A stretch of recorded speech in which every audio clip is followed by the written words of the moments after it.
What's good, everyone? This your main correspondent, Alan Taylor, and I'm back in the broadcast room. So, this is where we at, people. As you can clearly see the title of the broadcast, and this is a a topic and also a situation, things like that.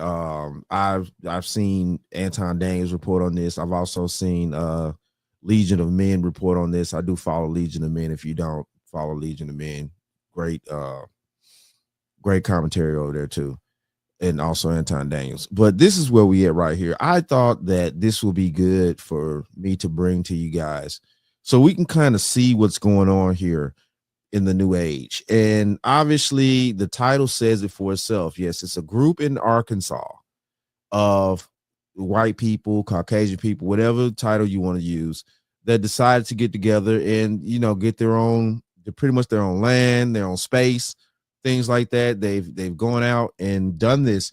And so we're going to dive off into this and see what's going on. Get down in the comments. Let me know what you guys think. And I'm going to give what my thought process is, and well, basically my quarters, nickels, and dimes. So let's go here now.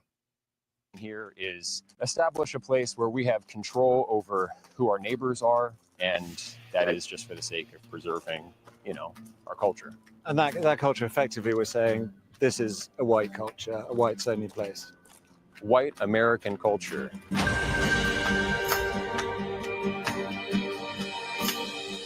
Over the last year and a half, high up in the Ozark Hills in the state of Arkansas, dozens of people have been working hard, leveling the land, building houses. They call it an intentional community based around shared ancestry, a long-winded way of saying something really quite simple. I think we would generally be called far right, sure. It's called Return to the Land, and they invited me in.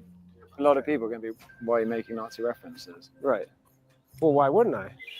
A seemingly bucolic and sometimes surreal experience. But this is built on a radical modern premise, made possible because of a new political and technological moment. One with strong ties to the most active far-right groups in the US. Instead of taking to the streets, they are building their own, for generations to come. It's important for me to do this for my ancestors, my friends, my family, my children, my children's children. So far, what you guys think out there, get down in the comments, let me know. I mean, it is what it is at this point. But in this southern US, it is what it is at this point. You know what I'm saying? Technically, I don't see anything wrong with what they want to do and just being real with it, because we as black people, we segregated too. We have our hoods and stuff like that where primarily black people do live. I mean, let's just be honest. Let's just be honest. And other cultures do too. Asians, you got Chinatown, things like that throughout, it's just the truth here, man. This is just the truth. Let's keep going. States, people who have lived through segregation once fear it is returning. When you hear things like that, it causes you to be fearful, and you don't know who to trust. Its founder says he is building a fortress for the white race. It's a racial association. I kind of want to ask you, after seeing this, do you think what we're doing is immoral?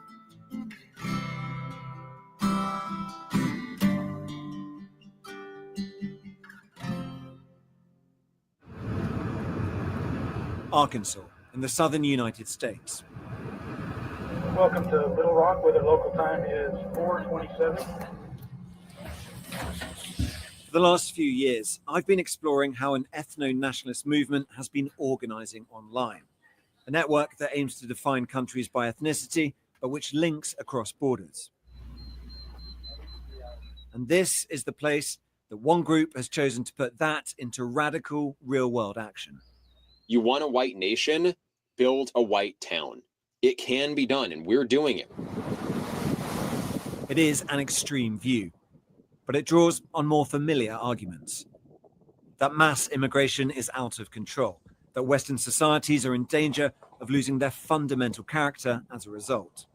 So one of the arguments here is that this isn't about persecution of an ethnic identity, but protection of an ethnic identity, and that identity happens to be white. So we're going here now up into these pretty remote woods to really put that to the test. We are driving deep into the Ozark Mountains. The group's leaders are not from Arkansas, and they've chosen these remote parts for a reason. All the locals I spoke to knew only a little about the group, if anything. I don't necessarily agree with it, but that's not my choice. Yeah, but do you think they should have the freedom to do it? That's what they want to do. I think it's kind of a little fishy around here, but just be safe. The leader of the group is called Eric Orr, and he's invited me to spend a few days with them. Hey, Eric. He insists what he is doing here is entirely legal, and that's key. Because if it is, it could be a blueprint for many other communities to come. Welcome to the Ozarks. Thank you very much. What we've done here is establish a place where we have control over who our neighbors are, and that is just for the sake of preserving, our culture. And that culture, effectively, we're saying this is a white culture, a whites-only place. White American culture. Yeah, not just white, but white American. But what this sounds like is bringing back segregation. Is that a fair assessment? Well, I mean, it's free association. So we're not trying to keep other people down. This is a small settlement in the middle of the Ozarks. But they are being kept out. Now, shit. To his point, what he's saying is what segregation was doing, let's say back in the 60s and previous times, stuff like that. It was about keeping a certain demographic down strategically. But okay, so what this guy's right here is saying, that they're out there. They've moved out into the middle of nowhere. They're doing their thing. They're chilling. They not trying to, keep anybody down politically or anything like that. They've gone out and decided to get their own set of their own properties, their own land, stuff like that, and live as a community with just them as white people. So, when the Oklahoma situation happened, as far as the black community that was there, Black Wall Street, stuff like that, we had our own black towns and stuff like that. We still, as black people, we still have our own areas and stuff like that. This is just the truth. Now, are we out in the middle of nowhere building homes from scratch and stuff like that? No, we're not doing that. We're not doing that. Which, be honest with you though, which is kind of sad. Because what they're trying to show, and I think that definitely in the black community, man, is community. Like we could take a little number, because our community is messed up. We have no camaraderie anymore, things like that. So but I get with a lot of people how a lot of people would digest this situation is, like the show, the black lady, she's, fearful and stuff like that. Or, this may be the beginning of the new age segregation and stuff like that. But I don't know, man. If black people start actually taking care of each other and start actually being more community and building stuff within our own communities, it will pretty much be the same damn thing. Well, I mean, you don't let everyone into your home. 160 acres taking shape, forest cleared, roads laid, cabins built. Around 40 people live here. Hundreds more from across the world have paid to be members. And I'm intrigued to find out what motivates people to give up their old lives for this. We met here. Oh, you met here? I guess he came here. I met her on like day 3. So. Yeah. Oh my God, what a story. It beats Tinder, doesn't it? Like, Yeah, right? Yeah. David and Caitlin not only met here, they got married last month. They wouldn't be here without social media. Somebody had posted a video of Eric. Yeah. I saw videos of them actually building stuff on the land. I was like, oh man, I gotta come check this out. I figure Like, do people really think that we should never be able to choose our neighbors? It wouldn't be controversial for any other racial group to do the same thing. I think it'd be quite controversial. Well, if you don't have rules against it, then, anyone of any race can come and be your neighbor, and they're watching the news, which is telling you that white people are, the cause of all your problems and all the ills of society, and suddenly, your children are much less safe because there's a lot of violence, anti-white violence happening to white people and white children. And so, whoa, so what the French toast is there to think about? Ooh, stop it now. Oh Jesus, man. Oh my goodness, man. Where are we? Because we all know how this is going now. And I'm just gonna speak the truth, man. I'm just gonna speak the truth. Yes, there is a lot of, definitely, the white men are catching a lot of L's in today's society. A lot of L's for past history things and stuff like that in this country, so yeah, I mean, shit, man. Everybody got the right to speak up for themselves. We do too, as the Black community, the Asian community, all other communities do too. So, I don't know, but I know good and damn well that if Black people start actually pulling themselves together and stop all this debaucherous ass shit, we could have a decent community as well. Specifically, like we did have before. Motivated by racism against white people. What sort of things the heavens are about to... Yeah. I'd like to continue talking, but the rain starts and it comes down hard. The residents shelter in their cabins and night falls. Imagine being able to build. Man, this is real. This is real. Wow. Okay, this is where we at here. The next morning. This is how the average weekend works at Return to the Land, or RTTL, what they call a work party, made up of residents, but also new recruits who have come to check out the project. It is hot, hard work. To join RTTL, you have to sign up to the Private Members Association, or PMA. There are strict criteria for membership, as Scott Thomas, a board member and one of the founding fathers here, explains. You have to be a PMA member to live here. Yeah. So you have to be someone of European heritage. The group's logo, based on a Nordic rune, draws on that heritage. It is the PMA that the group believes makes this all legal. Once members have been vetted on ethnicity and other grounds, they can buy shares in the Limited Liability Company, or LLC. Those shares translate to acres of land that they can build on.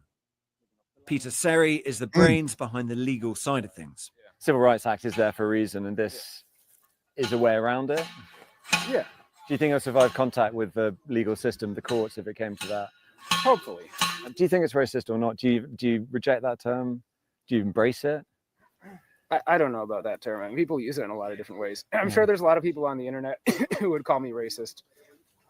I don't really know or care whether that term applies to me or not. Maybe. Scott, what do you think? Yeah, I almost don't know what racist means anymore. Like it's racist. A prejudice towards someone who's from a different ethnicity. Well, actually, the modern definition of racism, according to critical race theory, all white people are racist automatically. A lot of this. Ooh, shit. God damn. Oh, that's kind of where we at, though. Sorry, guys, but that's kind of where we at. That's the thought process in society. We got to be honest with what society got going on here, man. This is wild. This is wild. Oh, my goodness.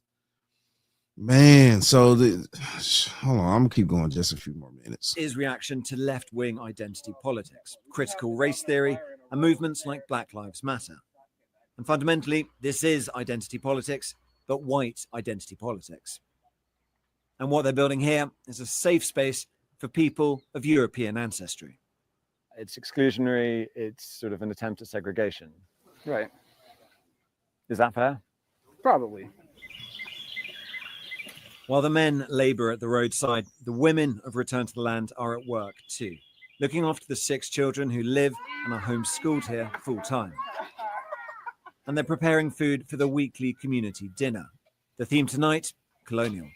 I don't know, dinner's Wow. So listen, look, Jesus Christ. What did he just say? The women are working too? Oh, you better stop that. So what the French toast You better is stop gonna that think right. about? You got women working? You mean to tell me them women ain't sitting up in the house with their feet kicked up, toenails painted, you know, they talk about I'm a woman, hear me roar. I'm not cooking nothing. I ain't cleaning nothing. I'm not finna educate none of these kids out here. Oh, what? You mean to tell me you got women working? Y'all be, oh my goodness, y'all better stop for law enforcement show up out there. You got women working. You better not dare have women working here in America, doing any type of work that they don't think that they ought to be doing. really important. I like feeding people, so I didn't want to put this off any longer than I already had. Back in the day, when we first got the land here, there were only about 5 guys. I was living 40 minutes from here, and Jennifer was the first, family to be on the land full time. So we started community dinners back then, and it would be pretty relaxed because there weren't many people. But it is nice. It's slowly growing. So They've come here to live for a variety of reasons, but their dedication to the mission is absolute. My name's Nikki, N-I-K-I. I'm 32. Cool. I'm a lady. My name's Allison, A-L-I-S-O-N. I'm 29. Right. And Caitlin, C-A-I-T-L-I-N. I'm 31. I think people just have a large misunderstanding of what's happening here. Yeah. Yeah. What's the biggest misunderstanding? Well, that we hate everyone else. yeah. Yeah. It's not about that. Yeah, by any means. it's a loving movement. I mean, on that aspect of it being loving, I suppose the counter argument would be it could be a very loving community if you're part of the community, but if you're black or if you're Jewish or if you're gay, you can't be part of that community. They can have their own communities, and they already do, and I think that's great for them. If other people are allowed to do it, I don't really see why whites aren't allowed to do it. It doesn't make any sense. But the goal is to have lots of these communities and for it maybe not to be rural, for there to be cities on the same basis, right? Yeah, that would be neat. I look forward to seeing how this movement grows over time. There are other ways to increase numbers. Nikki, Caitlin, and Allison all met their partners at the community. And RTTL is explicit about this. It has an online fundraiser to give cash rewards to parents of newborns as a means to incentivize population growth. Just before we arrived, they donated $1,000 to a family for having their 6th child. Okay. Join Planet Fitness today. Because we're gonna end it here. We're gonna end it here. Because this is where we at, people. Wow. So the mission as well to sort of this is what's going on here. So we see what's happening with this situation here in Arkansas, things like that. This whites only community. These individuals had decided to gather together and create their own space. And out of, is it the modern day segregation? Is it not? Are these people entitled to actually live the way that they want to live next to the people that they want to live to? Is this something that other ethnicities or cultures could learn from, or is it not? I'm just asking the questions here because I found this situation to be very very inviting to really ask these questions, because this is something that needs to be talked about here amongst today's society. We got rid of segregation a long time ago, and we see what society's come to today. We definitely have some good things from society that segregation is gone. Definitely do. We definitely do. And there's no denying that. There's no putting it down because it's the truth. But there's also some flaws that come in it with this situation, you know, amongst, you know, people in each culture and each, you know, dynamic and stuff like that. But yeah, though, yeah, I'm really asking the questions. Y'all get down in the comments and let me know what you guys think about this situation here. You know, this whites only community that's, you know, decided to go out into the Ozarks and, you know, pretty much be amongst themselves. At face value, I don't see nothing wrong with that. Like, they want to be out there amongst themselves. You know, at one point in time, like I say, black people, we had our own communities to where it was, you know, Rosewood was one of them, things like that. Even though they did get destroyed, we know what happened. Let's not put, you know, the let's not deny it. We know what happened. You know, the whites came in and pretty much destroyed the communities, you know, at that particular time back in the day. I mean, you know, black people were actually, you know, living decent amongst themselves and being prosperous amongst themselves. So we know what happened. But in the 21st century, will this lead the way for each, you know, culture, the white culture, black culture, whatever, Asian culture, Filipino, Chinese, whatever? Would this lead the way for each culture to maybe want to engage in some type of living this way? Well, you know, a small segment of each culture, I guess you put it. But yeah, though, this is where we at, man. Shout out to all my subscribers. Mad love to y'all. If you're new to the channel, please hit that like, share, subscribe button. Make sure you ring that bell to be notified whenever I decide to post things. And like I always say, and that, my friends, is the bottom line. That, my friends, is the bottom line.